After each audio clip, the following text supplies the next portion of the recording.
Olá, amigos, muito boa noite. A você que acompanha a TV do Cagé, quero pedir desculpas no início agora da live. Nós tivemos um pequeno problema técnico na conexão do sistema de áudio e por isso a captação de áudio ela não estava original, né? Da forma que todos conhecem as nossas lives, as nossas transmissões. Bom, ontem, como eu disse ainda há pouco, nós conversamos com a prefeita Emanuela Moura, aqui do município de Barra de Santo Antônio, e falávamos a respeito dos últimos acontecimentos com relação ao coronavírus aqui no município de Barra de Santo Antônio, onde é a sede da TV do Cagé.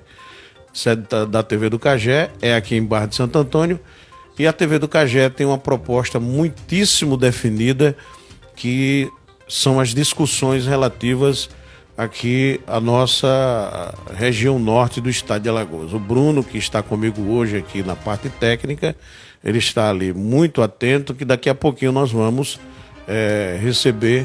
Já está? Bom, receber agora o amigo Rodrigo Loureiro, bastante durante essa semana, e de um empresário do ramo do agronegócio que esteve inclusive internado por conta desse coronavírus e acometido da Covid-19. Já está dividindo tela comigo, uma satisfação imensa. Muito boa noite, amigo Rodrigo Loureiro. Boa noite, Marcão. Boa noite aos amigos que estão nos acompanhando aí na TV do Cagé. É uma honra. Bonita caneca, viu? Você viu aí? Tá vendo aí? Obrigadão pelo presente. Parceiro de longas datas. Amigo da região norte do estado. Nós temos a minha família toda da região norte, de São Luís de Quitum, de Matriz de Camaragibe. Então, pra gente é uma honra, amigo.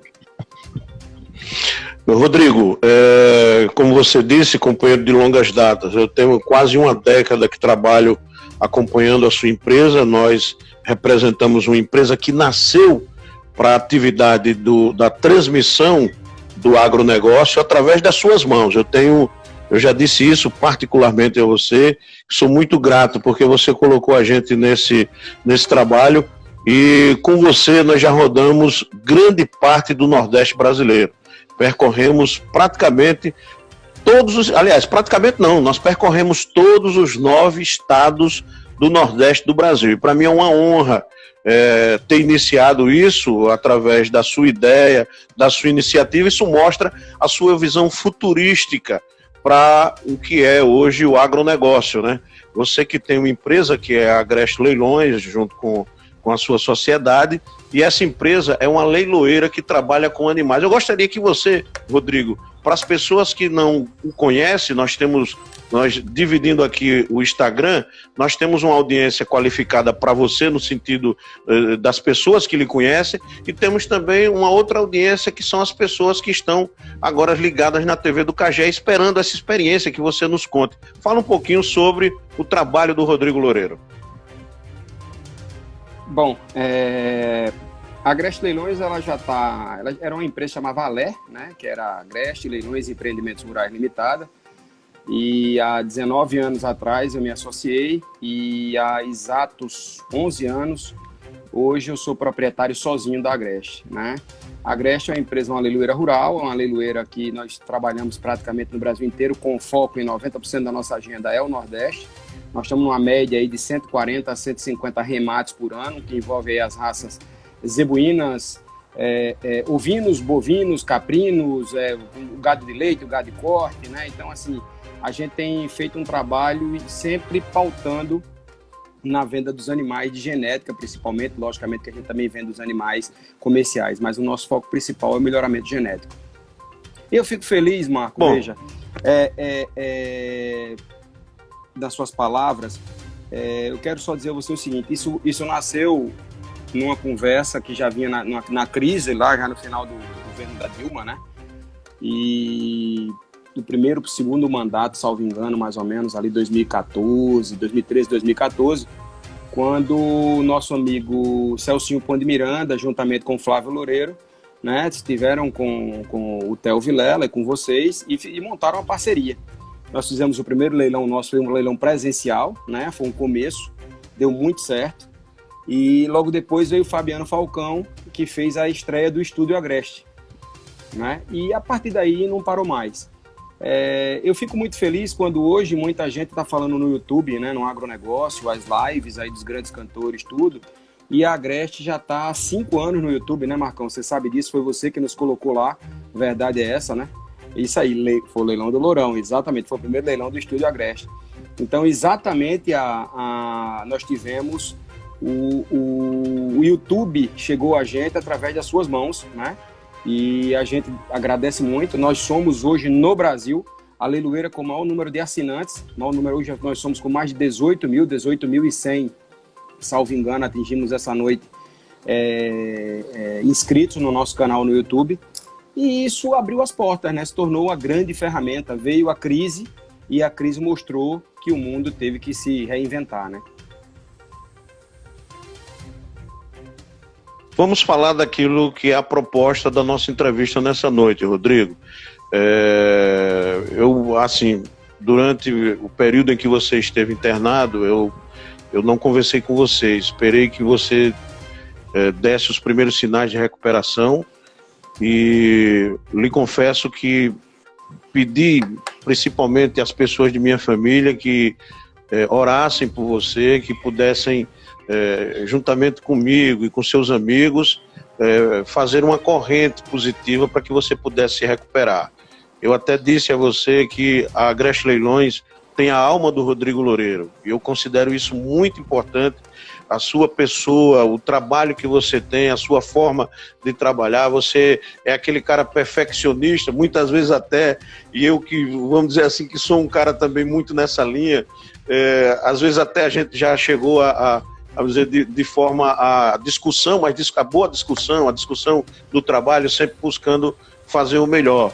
E aí ficamos, claro, muito preocupados com essa situação, por tudo que a imprensa está dizendo, por tudo que a gente está vendo por aí de informação, mas graças a Deus você está aqui com a gente. Eu gostaria que você, Rodrigo, contasse para a gente, e eu vou pedir aqui também às pessoas que quiserem participar daqui a pouquinho, fazer alguma pergunta ao Rodrigo Loureiro, que pudessem daqui a pouquinho também mandar algum tipo de pergunta, depois que a gente terminar essa primeira fase das perguntas que eu vou fazer para você. Conta para a gente, Rodrigo, um pouco da experiência de você ter passado, graças a Deus, ileso, ainda em casa, terminando sua recuperação. Bom, Marcão, é difícil quando a gente vê na mídia e o que a gente vê na mídia a gente acha que nunca vai acontecer conosco, né? Geralmente a gente não vê as catástrofes, vê os dramas acontecerem e a gente acha que não vai acontecer conosco. O que eu posso dizer a vocês é o seguinte, é uma doença muito solitária, né? É uma doença muito solitária, uma doença que você não imagina passar aquilo que eu passei. Eu vou contar um pouquinho para vocês como é que foi o meu processo. Você vai me dando time aí, tá? Você dá um toque aí na hora que eu passar do tempo e tal. Não, vamos embora. Numa sexta-feira, numa determinada sexta-feira, eu senti uma febrezinha pequena, 37,1. Tomei um Tylenol, passei um dia sem nada. Segundo dia, tive uma outra febre, parecia uma gripe normal, nada de anormal. No terceiro dia começou uma dor no corpo, e aí, quarto dia, foi que eu fui procurar um médico. E no quarto dia, já vou te contar logo tudo, pra você já faz as perguntas que você precisa fazer. Fique à vontade, a gente quer ouvir a sua experiência. Isso. No quarto por quinto dia, que devo muito isso a meu irmão, eu tive uma febre maior durante um leilão virtual, eu estava no escritório. Quando saí, contei para minha esposa, a partir daí eu já me afastei. No outro dia, eu contei isso na família, e aí meu irmão enlouqueceu, Marquinhos, que é o irmão do terceiro, depois tem minha irmã, eu é o terceiro, advogado, mas que teve uma experiência com um filho logo em São Paulo. E resumindo, eu procurei logo a médica. A médica de imediato, ela foi assim, fantástica, ela já pediu um eletro, já pediu uma tomografia, já deu de imediato os pulmões afetados entre 25% e 50%. Eu ainda não estava cansando. No outro dia foi que eu comecei a cansar. Mas já no primeiro dia, depois do eletro, a doutora foi, se me permite dizer o nome, eu quero agradecer muito a ela, a doutora Ana Paula Montenegro. Eu já entrei com a hidroxicloroquina, entrei com a ivermectina e entrei com a azitromicina. Mas às 11 horas da noite de uma terça-feira, logo após eu fiz a tomografia às 7, consegui o resultado às 10h40 mais ou menos, às 11 horas ela olhou para mim e disse: você agora vai internar. Infelizmente, você agora vai ter que se isolar. Só que a gente eu sofri muito para poder isolar. Para você ter ideia, para internar foram 13 horas e meia a partir das 11 horas da noite. Né? No primeiro hospital eu passei 3 horas e meia, entre espera, fazer, depois que eu fiz tudo, não tem leito. Segundo hospital, 4 horas da manhã eu cheguei, isso só, eu estava dirigindo, porque não tinha como, ninguém da família podia ir, ninguém poderia andar. Eu, de imediato, consegui um leito, mas até às 11 horas da manhã, das 4 às 11 da manhã, faltou remédio no hospital. Tudo isso eu estou falando de rede particular, gente. Não estou falando nem de SUS, de nada disso. Aí foi quando conseguiram um leito para mim, aí já na Santa Casa, através da doutora Cláudia Falcão, a qual eu devo muita gratidão. Esse meu irmão, mais uma vez, a minha esposa conseguiu esse contato, nós conseguimos, porque era urgente, eu já estava numa situação de uma síncope, e não conseguiram para me transferir a ambulância. Não teve ambulância. Não consegui ambulância. Então, eu saí do hospital dirigindo. Meu irmão num carro, ele veio me buscar e disse: se não tiver condições, eu lhe busco, eu não quero nem saber se eu vou pegar a doença ou não. Eu chego a ficar emocionado, porque nessas horas só que a gente sabe. Minha esposa cuidando dos filhos, né? Meus pais, todo mundo preocupado, meu pai muito preocupado. E eu cheguei no hospital. Só que o que acontece? Quando você chega no hospital, se você chega via ambulância, você de imediato, você já é atendido. Mas quando você chega nesse tipo de doença, que você chega sozinho, você tem que esperar para que os maqueiros venham, para que o pessoal, ele venha, o enfermeiro, para que ele venha fazer. Só que ele precisa se paramentar todo, entendeu? Ele precisa botar toda a proteção dele. Isso demorou mais de 30 minutos. Foi quando eu tive um pico de pressão. Eu fui 21/12 e aí eu entrei em síncope. Eu arriei na calçada e já não aguentava mais. Bom, a partir daí aí foi internamento. Né? A partir daí foi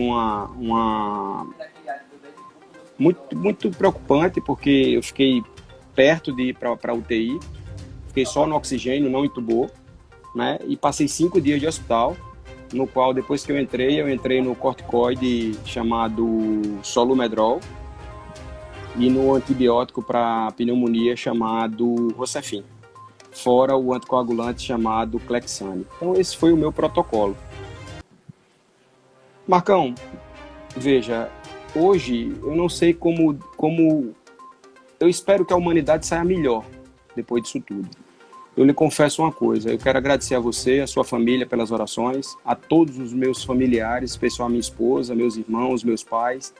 Né? Meu pai, eu estou há 70 dias que eu não posso dar um beijo ao meu pai, um beijo na minha mãe, meus irmãos, meus sobrinhos, né? Os meus filhos.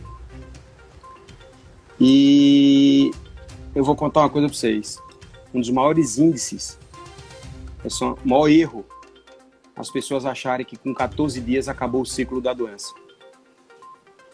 A doença só acaba depois de 2 exames negativos de PCR. O meu primeiro exame negativo de PCR saiu hoje, depois de 27 dias de isolamento. Hoje a médica deixou eu sair, depois do primeiro exame. E a alta hospitalar, a médica só amanhã, quando sai o resultado do segundo exame. Então as pessoas precisam se cuidar muito. Não é porque completou 15 dias que você... Não, você já acabou o ciclo da doença, não. Tem pessoas com 14, com 17, com 18, com 19, com 20, com 30 dias e você ainda é soro positivo. Então, assim, o que eu aconselho, procurem médicos. Né? Fiquei muito triste porque nesse meio tempo eu senti na pele aqui na minha casa, por exemplo, as pessoas que trabalham conosco. Lhe confesso que se não fosse a ajuda nossa, talvez tivessem passado por dificuldades maiores do que a que eu passei. Porque eu mandei carro comprar hidroxicloroquina em Recife, logicamente, paguei consulta no médico particular, porque quando procuraram os primeiros postos médicos, também não me interessa se é privado, ou privado não, se é municipal, estadual ou federal, mas o primeiro posto de atendimento público deu um Tilenol e mandou para casa. E só para você ter uma ideia, essa pessoa que trabalha conosco já está no 12º dia, 13º dia, mas teve 6 dias de febre e falta de ar e dor, muita dor de cabeça. Então, quero mandar até aqui um abraço à Amanda Pequeno, ela que está no final também aí, está com Covid. Ela está nos acompanhando. Então, assim, isso foi uma situação que faz a gente repensar em muita coisa, Marcão. Eu tive muitos amigos de infância, amigos da minha juventude, amigos que há muitos eu não via, mas que eu sei que são amigos. Orações, ligações. Se não fosse o celular, talvez eu tivesse entrado numa depressão. E olha que você é amigo do celular, viu? Todo mundo fala isso. Faz parte do corpo. E o que eu aconselho hoje? Se cuidar, né? Quem usar máscara, lavar as mãos. Hoje eu me sinto abençoado porque consegui sair fora do que aconteceu, né? A minha esposa teve assintomática, né? Graças a Deus. Mas a gente tem uma família para cuidar, né? E a gente precisa cuidar das pessoas e cuidar de funcionários e cuidar de amigos, né? A gente não pode passar. Eu tenho um filho que é diabético, né? Então tem que cuidar dele também. Há dias que não vejo, né? E então o que a gente pede é isso. A gente vê muito, Marcos, eu não sei nem se está nessas suas perguntas, mas eu já, digamos assim, cuidado só para não ser um monólogo, tá? Não. Você está conduzindo bem. A gente vê muito as pessoas falando, né, de sai para trabalhar, não sai para trabalhar. O que eu falo é o seguinte: quem pode ficar em casa, fique em casa. Quem tiver que trabalhar para o seu sustento, vai com cuidado, né? Quantos médicos não pegaram?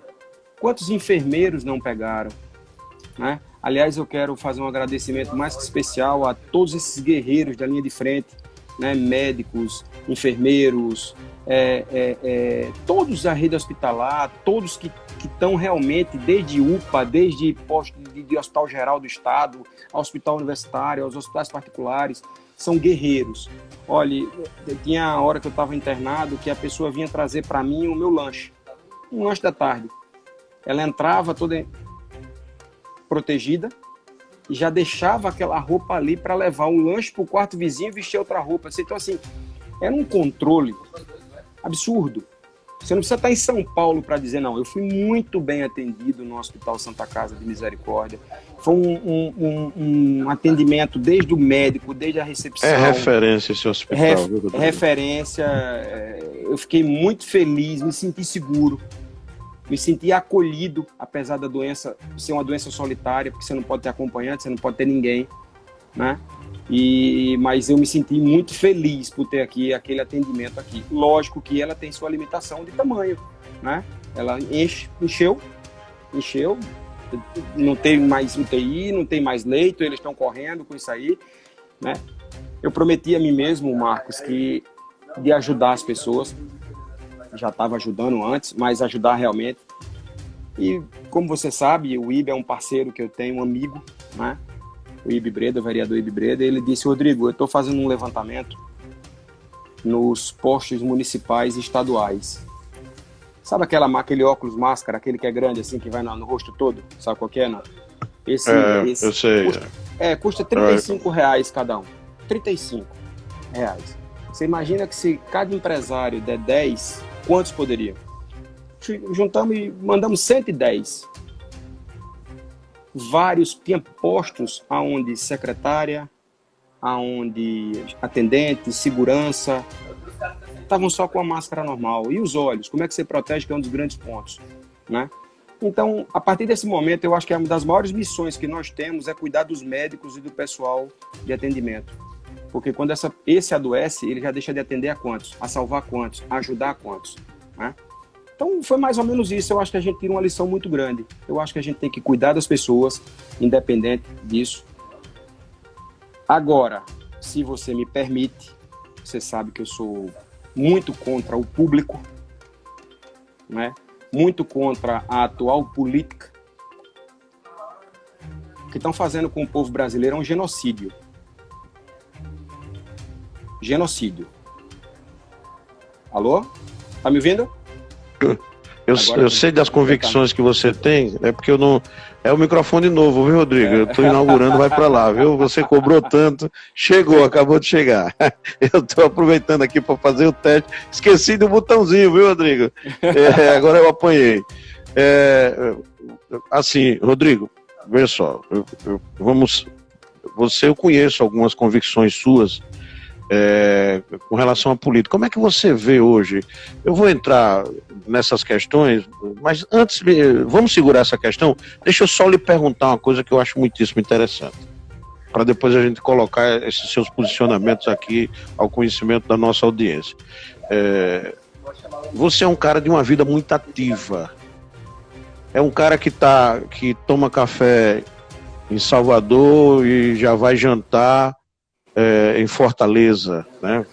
Vai de um extremo ao outro. Só que não você já está em Teresina do Piauí. Você roda de avião, você roda de carro, você não para, você sai de um lugar para outro. Uma vida bastante ativa. O que foi que aconteceu com a cabeça do Rodrigo Loureiro nesses dias de reflexão que você teve bastante tempo para pensar em muita coisa, Rodrigo? Bom, você tem um período da doença, quando ela está ativa, que o que você quer é viver. Né? Eu tive um momento de desespero, que eu liguei para minha esposa chorando, que eu liguei para meu pai, que foi um crime ter ligado para ele, mas eu parecia um filho pequeno. Meu pai é novo, meu pai tem 68 anos, 69. E 68. E realmente eu liguei para ele e disse: meu pai, só não me abandone. Se tiver que meu negócio piorar, me carregue para onde for preciso. E é o desespero, né? Então tem um determinado momento que você não pensa em muita coisa. Você não pensa em nenhuma ação. Depois de um período, aí você vem batendo a você não ter mais o sintoma, mas você começa a ter vontade de trabalhar, você começa a trabalhar e não consegue, né? O que me fez pensar em muita coisa? Primeiro, aproveitar cada momento com minha família. Aproveitar cada momento com os meus amigos, né? Aproveitar um pouco diferente a vida. Mas a maior promessa que eu fiz a mim mesmo foi... sempre tive um trabalho, sem falsa modéstia, a família sempre teve um trabalho humano, que a gente pode dizer. Mas cada vez mais eu quero adotar esse trabalho solidário. Eu acho que se você transforma o seu ao redor em um ambiente melhor, a gente ajuda a fazer um mundo melhor, né? Eu acho que a grande lição que a gente vai tirar de tudo isso, depois que isso passar, vai ser... Eu acho que a globalização está ameaçada, né? Eu acho que a gente está voltando às origens, a gente está valorizando as famílias, a gente está valorizando a religião, seja ela qual for, as suas crenças, seus credos, né? A gente está valorizando o seu bairro, o nosso bairro, onde a gente mora, se tornando autossuficiente, né? Já chegou num ponto agora que muita gente já se adaptou ao que está acontecendo, né? Quantos empresários se acostumaram com o home office, quantos não digo se acostumaram, se adequaram, né? As empresas, quantas empresas hoje estão levando o delivery, né? Você fazer o pedido ao tal do marketing digital e ao comércio digital. Embora eu acredito muito em tudo digital, mas acredito em tudo humanizado, né? Então não acredito em nada frio. Nada frio eu acredito. Então eu acho que muita lição a gente vai ter. Bom, Rodrigo, deixa eu agora nessa outra parte. Não quero aqui levar para discussão ideológica, política partidária de forma nenhuma. Mas eu conheço você, conheço suas convicções, sei da sua inteligência, da sua capacidade de concatenar os acontecimentos ao seu derredor e depreender dali uma ideia do que é esse momento atual. Como você vê a atual condução por parte das autoridades, e aí numa escala vertical, né, do governo que está em cima para os demais entes da federação? Como estão, no seu ponto de vista, o comportamento que no meu ponto de vista, só para dar a cereja do bolo, deveria ter um pouco mais de união, Rodrigo. Eu vou começar de cima para baixo, tá certo? Vou começar do...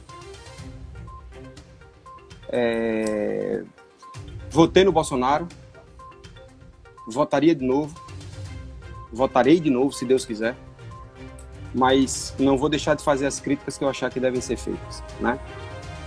Uma questão de se falta habilidade para falar, isso para mim é bobagem. O que eu chamo de palavrão durante o dia faz até medo, né, Marcão? A gente já teve pouca discussão nós dois, né? Então, assim, para mim não me preocupa isso. O que eu sei é que a gente tem um país hoje que recuperou pelo menos a autoestima, né? Recuperou, a gente não se sente mais enganado, né? Foi mostrado ainda mais essa semana. Essa semana eu particularmente, eu tô falando por mim, tá, gente? Respeito a todos, quem quiser achar bom, quem quiser achar ruim. Alguém já viu, há exatos 6, 7 anos atrás, tinha um médico, ele morreu ano passado, mesmo que um pai para mim, chamado Dr. Alberto Fontan, Dr. Betuca. Conheci. Ele se chamou para meu pai emocionado. Ele disse: Quinho, eu tô brincando de ser Deus. Eu disse: como assim? No hospital universitário. Governo Lula e Dilma, logo depois, na transição. O hospital universitário está com 2 andares, já quase 90 leitos fechados. E chega no dia, eu não tenho leite, só tenho leite para colocar um e tem 5, 6 para coisar. Eu tenho que pegar o pior, operar, ou o que tem a chance de viver. Porque o que eu sei que logo depois vai se complicar, esse morre. Né? Esse morre. Então o que eu quero dizer é o seguinte: o governo Bolsonaro tem 1 ano e 5 meses. Aí eu vou lhe perguntar. Até hoje o HU, essa semana estão fazendo uma parceria e vão reativar e vão ativar esses 2 andares. Vão liberar mais 30 e poucos leitos. Ora, quantas pessoas poderiam ter sido salvas? Desde o governo PT, governo Lula, né? Desde o governo Fernando Henrique. Quantos e quantos bilhões foram roubados da saúde? Alguém aqui já viu, vou baixar para a escala do Estado, né?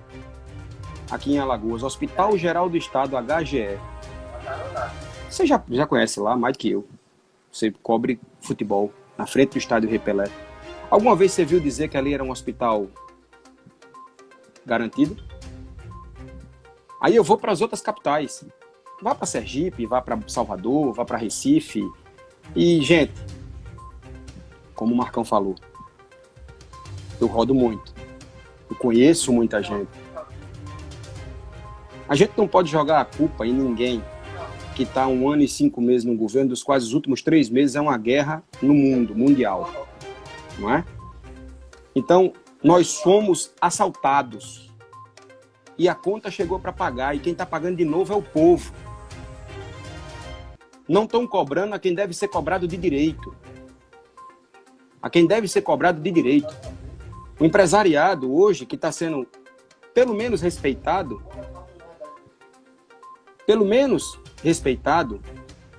não está conseguindo, de novo, ter compromisso.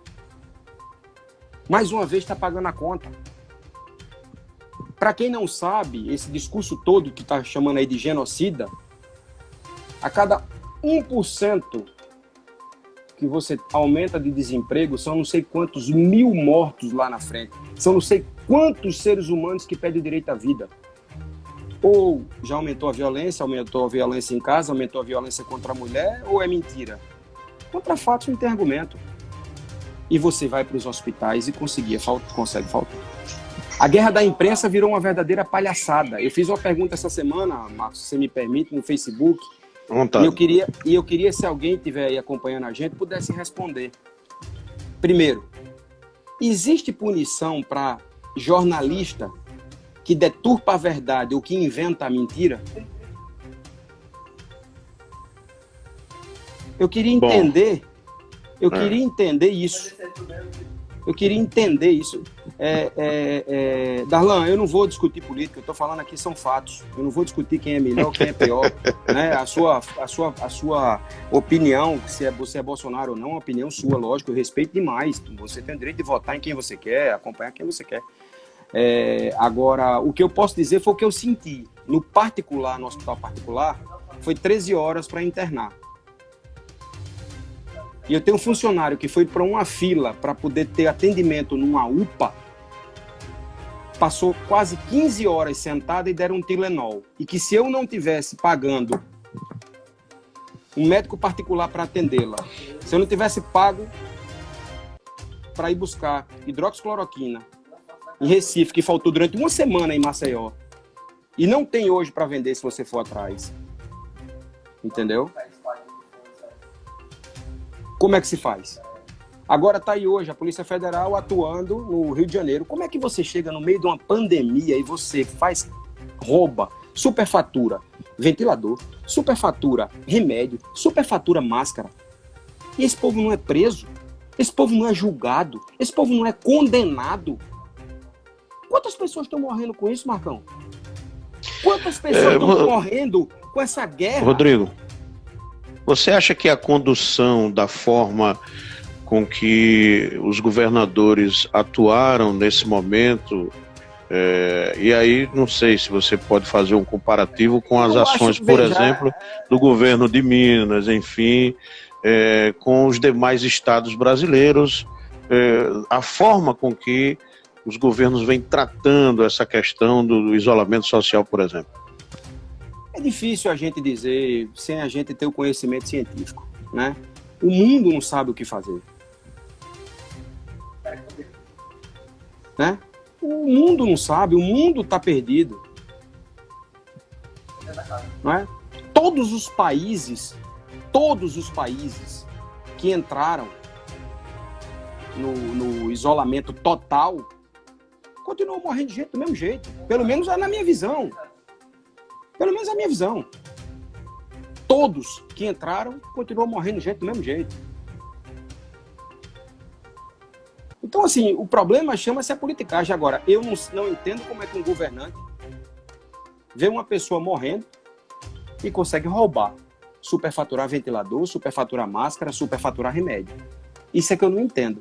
Como é que um ser humano é capaz disso? Agora, vamos esquecer a pandemia. Vamos esquecer a pandemia. Quando o Fantástico era Fantástico, quando a Rede Globo era a Rede Globo, né? A gente assistia o Fantástico, a gente tinha todo domingo o escândalo, né? Não estou te ouvindo, tá no microfone, não estou te ouvindo. Estou dizendo, quando se respeitavam as famílias, né? Exatamente. Hoje não há mais respeito pelas famílias. Quando você respeitava isso, todo domingo você tinha denúncias escabrosas do público. Não é? Escabrosas. Era na educação, era na saúde, nas verbas federais. E continua a mesma coisa. A nossa justiça não funciona. A nossa justiça não funciona. Não funciona. Agora, eu faço uma pergunta para vocês. Quantos políticos no Brasil hoje podem andar na rua que não seja acompanhado de segurança? Quantos? Por quê? Porque desmoralizaram a classe. E quem desmoralizou a classe não foi a sociedade, não. Foram eles mesmos. Olha, eu posso falar isso para você aqui, hoje ele é deputado, chamado Guilherme Landim, é do Ceará, é do Brejo Santo. E eu já faço nosso cliente, né, Rodrigo? Isso, já faço leilão para eles há algum tempo. Você conheceu o Brejo Santo, você sabe como é. A cidade é linda, né? Hoje não está mais na família. Está 100 quilômetros tá na família, antes mas do não Juazeiro. Tá mais com eles. Não está mais com eles, assim, a administração diretamente falando. Ele ganhou um prêmio nacional, salvo engano, da educação básica. Tem prêmio mais importante do que o da educação básica? De você dar um início a uma criança, de você dar o direito à criança de começar a ter o sonho de vida? Não tem preço. Ô Marco, a gente tá É secretário de segurança que nunca foi policial, que não sabe, que não sei o quê. Não estou dizendo daqui, não, estou falando de maneira geral, tá? É secretário de saúde que não é médico ou não é da área da saúde. É secretário da infraestrutura que nunca soube o que é um saco de cimento. E assim você vai nesse Brasil. E assim você vai. E na hora que precisou, a população precisou, cadê? Cadê? Ô, Rodrigo. Marco, eu já sofri um assalto na estrada. Eu lembro desse fato. Pronto. Pesado, você sabe que foi. Homem capuzado, levaram tudo, né? Mata, e resultado, consegui sair. E, bom, o que foi, né? Colocamos o pessoal atrás. Era, na época, a polícia misturada. Polícia misturada. Darlan, deixa eu falar uma coisa pra você, irmão. Eu não tô defendendo o Bolsonaro, não. Eu tô falando a verdade sobre o que é a política hoje. Eu não sei em quem você votou. Agora, hoje, só tem um cara no Brasil que pode ser respeitado depois de Bolsonaro. Chama-se Zema, governador de Minas Gerais, que está com um hospital de campanha com quase 800 leitos e não está usando. E Minas Gerais, o interior, tem 40% das cidades e não tiveram casa ainda. E construiu um hospital de campanha com quase 800 leitos por 5 milhões e meio de reais. Tá dando certo lá, viu? Da transparência, é só você olhar. O trabalho está sendo bem feito. Ô, Rodrigo, então, sem polemizar olhar fatos, a questão, mas... Pararmos de ter paixão e passarmos a ter razão. É isso que está destruindo o povo brasileiro. É pararmos de ter paixão para termos razão. O que a gente precisa entender é o seguinte: quem é bom, seja de esquerda, seja de centro, seja de direita, não interessa. O que precisa é ser humano bom. E o que está faltando na maioria desses canalhas é que não tem ser humano bom. Quando a gente vive no meio da mentira, você mente e vira verdade. Você mente e vira verdade. Então as pessoas estão vivendo hoje de uma forma que qualquer arrumadinho na política virou normal, que você passa até isso. Quer dizer, eu faço toma lá da cá e faz parte, é normal. Eu escutei de um cidadão, de um político, olhar para mim e disse assim: você não é pagador de impostos, você é repassador. Eu disse: não, sou pagador. Porque se um filho meu for pro SUS, morre. Porque se for estudar num colégio público hoje, não vira ninguém. Porque se for andar na rua e não pagar a segurança do meu prédio para eu ter um porteiro, é invadido. Então eu não sou repassador, não. Eu sou pagador. Sou gerador de divisas. Eu tenho uma empresa que chega aqui no estado de Alagoas, traz a maioria dos leilões para ser gerado no Brasil aqui dentro. O dinheiro fica em Alagoas, você sabe disso. Você tem os maiores leilões do Nordeste, né? Apesar que você faz leilões no Brasil inteiro. Então, o que eu quero lhe dizer aqui, nem sou candidato, odeio isso, detesto.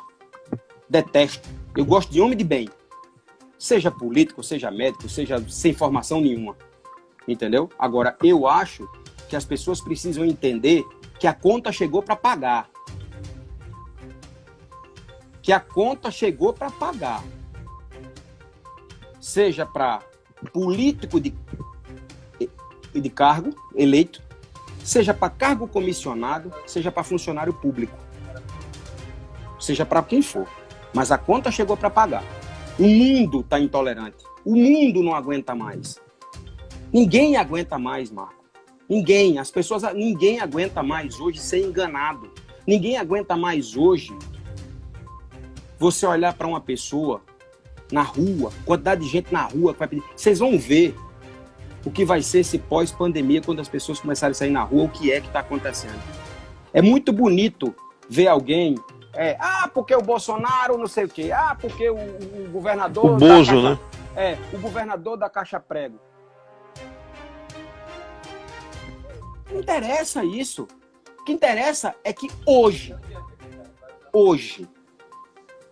nós temos um presidente que estão vasculhando a vida desse rapaz de cima a baixo. E a perseguição a ele é algo absurdo. Algo absurdo. E o que ele tem feito é enfrentar o sistema. Sistema esse que qualquer um dos que estão aqui conosco, quer enfrentar. E a maioria não enfrenta com medo. Medo de retaliação, medo de você sofrer investigação, medo de você sofrer uma fiscalização. Quantos estão conseguindo pagar 100% dos seus impostos? Quantos?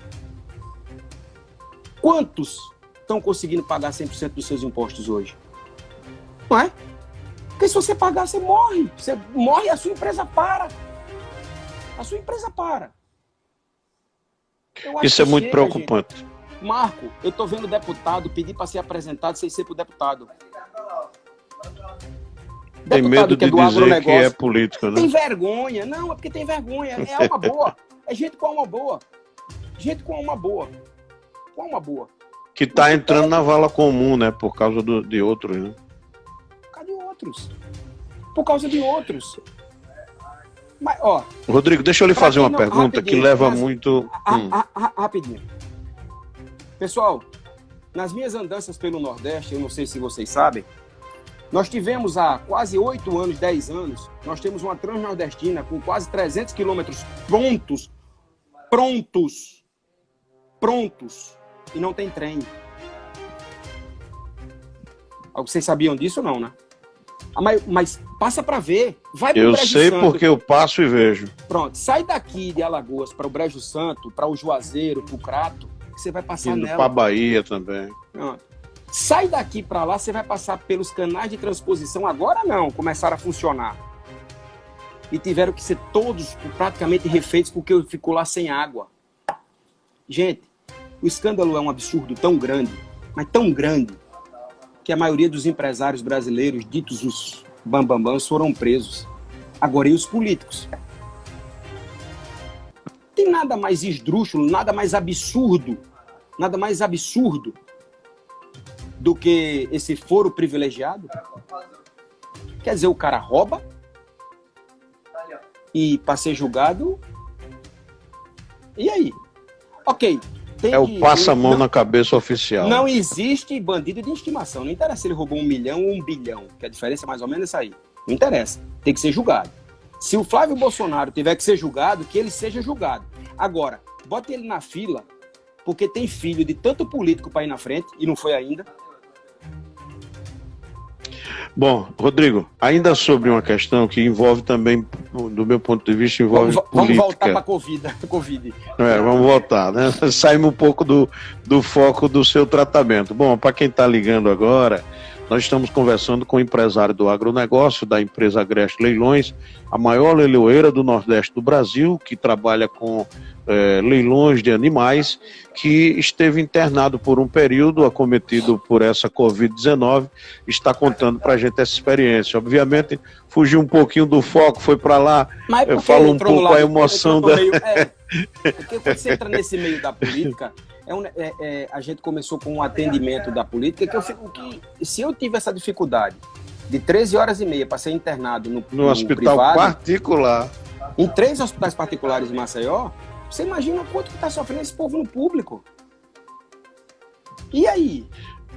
Pipocando por aí, acho que acredito que você já viu, de hospitais que foram construídos, hospitais de campanha que na verdade não funcionam, né? Não estão aptos a receber absolutamente ninguém. Mas deixa eu lhe perguntar uma coisa, Rodrigo, com relação ao seu tratamento. Eu ontem, inclusive, eu gostaria de ter a oportunidade de conversar com você. Claro que o tempo lá é menor, tem muito mais assuntos, e você, como me disse, para frear você na condição de ser prolixo, né? Senão vira monólogo. no monólogo, enfim. Veja só, eu conversei ontem em entrevista com o Dr. Rógenes Martins Padilha, que vem a ser o meu cardiologista, que já me trato com ele há coisa de 15 anos ou um pouco mais. E ele, inclusive, está receitando os medicamentos que você aí falou que você foi tratado.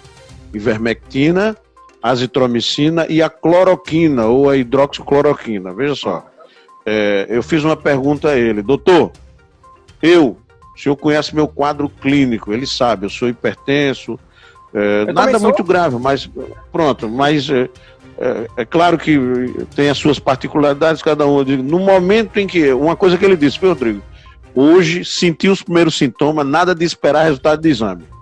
Ligue para mim, que nós já vamos receitar para você. Foi isso que ele me disse, não deixa evoluir. E ele disse o seguinte, para você, de primeiro eu receitaria a ivermectina e a azitromicina. Não lhe receitaria de primeira a hidroxicloroquina por conta da sua condição de hipertensão. Claro que no seu caso o médico avaliou que naquele momento era necessário isso. Como você vê, Rodrigo, essa discussão em cima do tratamento da hidroxicloroquina, ela está sendo desprezada pelo simples fato de que foi o Bolsonaro que disse que ela era boa para tratar a Covid-19? Marcão, é uma situação tão complicada, porque assim, nós não temos nenhum remédio no mundo ainda 100% garantido, né? A gente está indo por, digamos assim...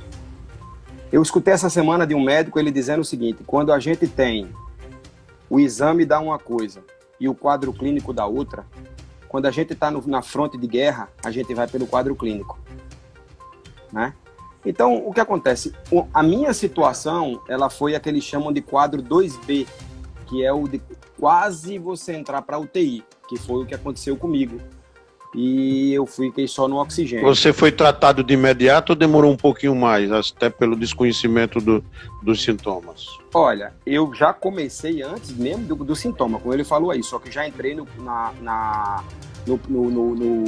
meu, já fui direto para hidroxicloroquina. O meu já comecei, no primeiro dia foram 2 comprimidos, antes de ir para o hospital. Quando eu fui para o hospital já estava no terceiro comprimido da hidroxicloroquina. Só que só fui detectado com a doença no 8º dia. Então ela já estava agindo no meu pulmão, tanto que eu tive de 25% a 50%, no final foi diagnosticado com 35% dos 2 pulmões afetados, né?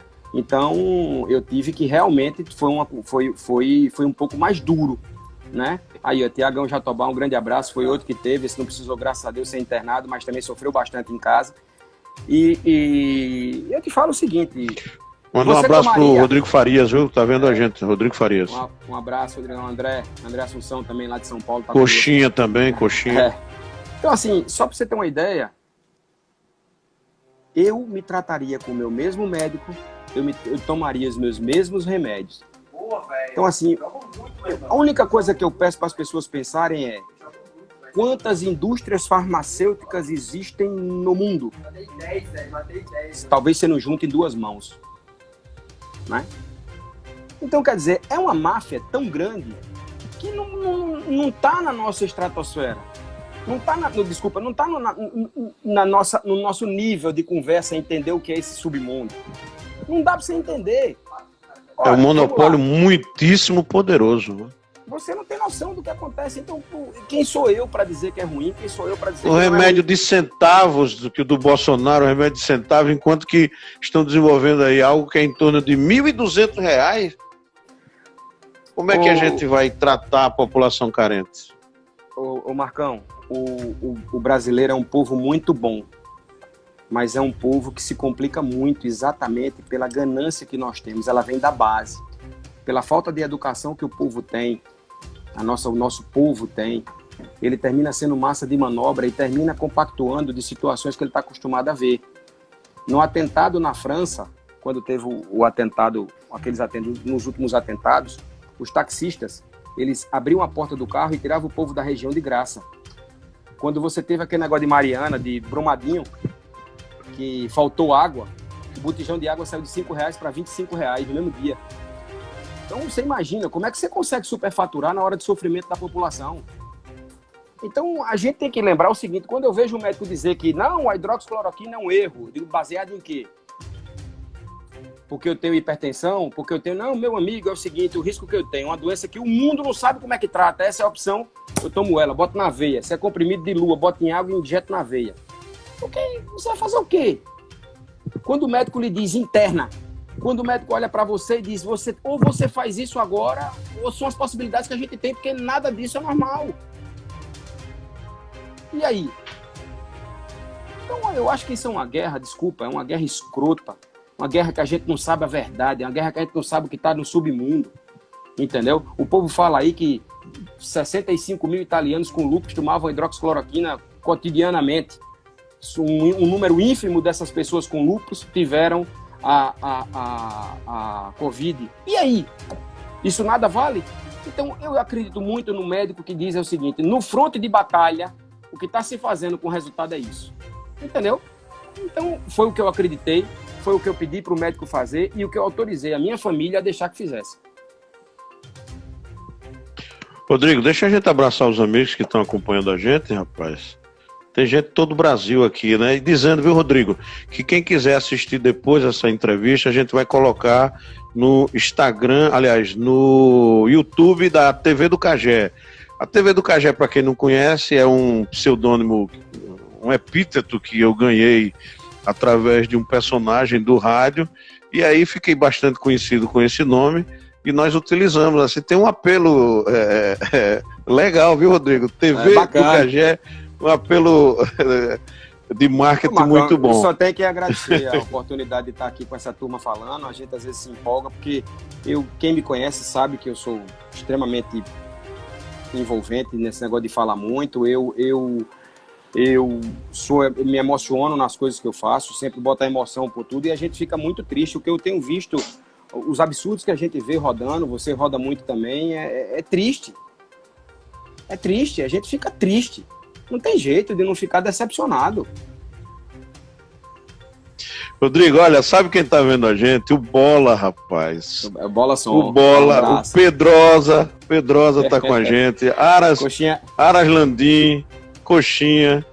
Coxinha tá perguntando aí. O que vem um novo Rodrigo daqui para frente, é como eu falei, eu acho que a gente vai valorizar cada vez mais. Não digo novo, mas um Rodrigo reforçado, né? Ajudar cada vez mais as pessoas. Eu acho que a gente tem que aprender alguma coisa, né? Tá cada vez mais apegado a Deus, né? Uma experiência que não foi bacana, não. Não disse a você que foi uma experiência bacana, não foi não, mas tem que tirar muita lição disso. Trabalhar, ninguém pode deixar de trabalhar. Tem como não. Pé embaixo, não tem jeito, né? Mas procurar se cuidar cada vez mais e cuidar das pessoas que estão na sua convivência diária. Rodrigo, você está ouvindo trovões aí, não? Aqui já parou, mas passou um pé d'água grande. Parou, né? Ó, olha, o Parque Aras Vicente Moraes, mandando abraço. Verdade mesmo, o mundo está parado, Rodrigo. O Carolino, rapaz, tá vendo a gente no Recife, né, o Carolino? Ele tá lá no Recife. Deixa eu ver. Carol. Deixa-me ver. Fotos Agronegócios. João Deixa-me Medeiros. ver. Nailson. É no João Medeiros, né? Guaras RBM. Cícero Ferreira Vete. Doutor Cícero Ferreira, do veterinário do Aras. Bruno Veloso. Brunão, um abraço. Carlos Venceslau, da Celaria Venceslau, lá de Chão Preta. Vai dizendo aí, viu? Vai dizendo também. João Lins. Henrique Brito. Um abraço, doutor Henrique. Lá da Bahia. Parabenizando. Rancho Neves. O pessoal do Rancho Neves. Rogério Martins, Marquinhos um abraço, Melo. Juliano Martins também está acompanhando. Um abraço pra turma aí. Obrigadão pela audiência. Rapaz, que coisa Obrigado, boa aqui. Alex. Aí vendo aí, vai respondendo pessoal. Belas palavras, Rodrigo, Alex Oliveira. Henrique Brito Costa, sou seu fã, gordinho. Deixa eu só dizer uma coisa para vocês. Eu não estou aqui para defender Bolsonaro, nem defender nada disso, não. Eu acho que está na hora da gente começar a defender cada vez mais os seres humanos. Um abraço pro meu padrinho, o Aloysio Barros Correia, Nelório Barros Correia, está aqui nos acompanhando também, Marcão. Mandar um abraço para ele, o Celso, o Ricardo, a toda a família. Eu acho que Júnior Teixeira, dos maiores, 8 vezes melhor criador nacional de cavalo quarto de milha. Vitor Unca, tá lá na Paraíba também. Um grande abraço, amigos. Assim, eu não tô aqui para defender Bolsonaro ou não defender. Eu só acho que a gente precisa mais de união, sermos mais seres humanos, acreditar mais nas pessoas, acreditar que a gente tem que fazer a diferença nisso. Na hora de votar, tem que botar responsabilidade e vamos parar de ter rabo preso. Parar de ter medo de reivindicar os direitos. Político é funcionário público. Trabalha para a comunidade, tem que trabalhar para a população. Gestor público igual. Idêntico. Estou pedindo aqui para ninguém apedrejar, não estou pedindo aqui para ninguém maltratar, nem destratar, não. Cobrar.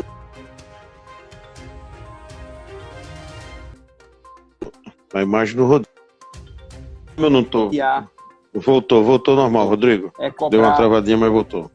é cobrar a verdade, entendeu? É exigir, logicamente, não adianta, porque você só reclama, não, vai lá e dá a sugestão do que pode ser feito de bom. Quantas vezes foram dadas sugestões positivas e as sugestões são abraçadas, né? Afinal de contas, quem a gente elege pessoas, a maioria delas que a gente conhece. Né? A gente precisa parar com essa história de quando fala com políticos, não, mas os sistemas, que sistema, rapaz? Que sistema? Acaba com essa história de sistema, tem que acabar com isso. Tem que acabar com isso. A gente precisa parar de aceitar. Os homens de bem nesse Brasil estão se calando, com medo. Com medo. Ou muitas vezes estão sendo omissos para dizer, cara, vou cuidar do meu. Não adianta. E aí é o grande erro. E é o grande erro. A gente termina colhendo quantos problemas por conta disso? Quantos problemas? Vamos para a hora, viu, Rodrigo? Só uma horinha. Meu Rodrigo, eu vou pedir, o Coxinha tá pedindo para você falar Simbora Pedrosa, que é a sua marca quando Pedrosa é o nosso DJ, mas tem um Bola também, não pode esquecer do Bola. Você tem um tratamento para cada um, né? Então eu gostaria, Rodrigo, de agradecer em primeiro lugar pela sua gentileza de nos ceder essa entrevista hoje. Quero o mais rápido possível abraçá-lo pessoalmente, né? Vamos estar juntos. E deixar os microfones da TV do Cagé à sua disposição para suas considerações finais e termina aí do jeito que você achar melhor. Eu quero te agradecer a oportunidade. A gente termina falando um abraço, Jerônimo, um abraço pro seu pai. A gente termina falando algumas vezes as pessoas que a gente não quero insuflar ninguém a nada, não quero insuflar ninguém a votar em A, em B ou C, nada. Eu só quero que vocês passem a exigir de quem devemos exigir. Felipe Santiago, um abraço, meu irmão. Vinícius Cavalcante, um grande abraço. Exijam, ajudem. Vamos fazer um mundo melhor, vamos fazer o nosso bairro ser melhor, vamos fazer a nossa casa ser melhor. Né? Eu sei que às vezes é um discurso bonito da boca para fora e depois a gente não termina na hora de agir, a gente deixar, mas vamos orar mais, vamos estar mais com Deus, vamos estar mais com a família, mais com os amigos, trabalhar muito. A gente vai ter que trabalhar muito para reconstruir o nosso país, reconstruir o nosso estado, a nossa cidade, reconstruir as vidas que estão sendo ceifadas, a vida de quem fica, né? Reconstruir, as pessoas ajudem. Olha, uma vez eu fui para uma palestra rapidinho da irmã Sandra e ela disse, cumprimente a todo mundo, até as pessoas que você não conhece, porque pode ser que naquele dia o único gesto de carinho que ela tenha tido seja esse seu cumprimento. Então a gente precisa melhorar e precisa exigir dos nossos comandantes que melhorem também. Chega! Chega! A conta chegou agora e quem está pagando mais uma vez é a população e eles têm coragem de roubar no meio de uma pandemia dessa. O cara tem coragem de desviar dinheiro, de respirador, dinheiro. Quem está dizendo isso sou eu não, são as operações da Polícia Federal.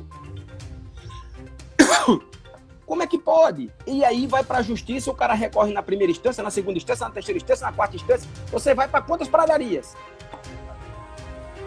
Então, chega! Os homens, se a justiça mudar, o Brasil muda. Porque a gente vale pelo mal que pode fazer, não é pelo bem. Infelizmente. Marcão, obrigado. Deus te abençoe. Que você continue fazendo essas entrevistas. É importante as pessoas exporem. Eu acho que eu só tenho que agradecer cada um dos amigos pela paciência. Se eu ofendi alguém, me desculpe. A minha intenção não é essa. A minha intenção é de falar a minha verdade. Tá certo? Um beijo grande no coração de cada um. Eu rezo muito para que os governantes mudem, para que eles possam olhar na linha de frente. Abraço o Ruizinho Guerra, está acompanhando. Que eles possam enxergar como seres humanos e não como políticos que aí estão. Fiquem com Deus. Já tem data para o retorno do Rodrigo? Sábado. Já sábado agora?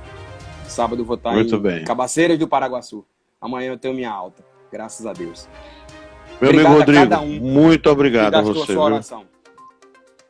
Um abraço, meu irmão. Fica com Deus. Obrigadão, cara. Obrigadão mesmo. Eu fico muito feliz pela sua recuperação e grato. Que você possa voltar com a mesma energia, porque você é a alma da Agreste. Me desculpe se alguém fica ofendido com isso, mas eu sempre disse isso e disse para você em particular, estou dizendo agora de público, Você é um cara muito importante na Agreste Leilões, tá? Grande abraço, meu irmão. Fiquem com Deus, Valeu. irmão. Um abraço, tchau.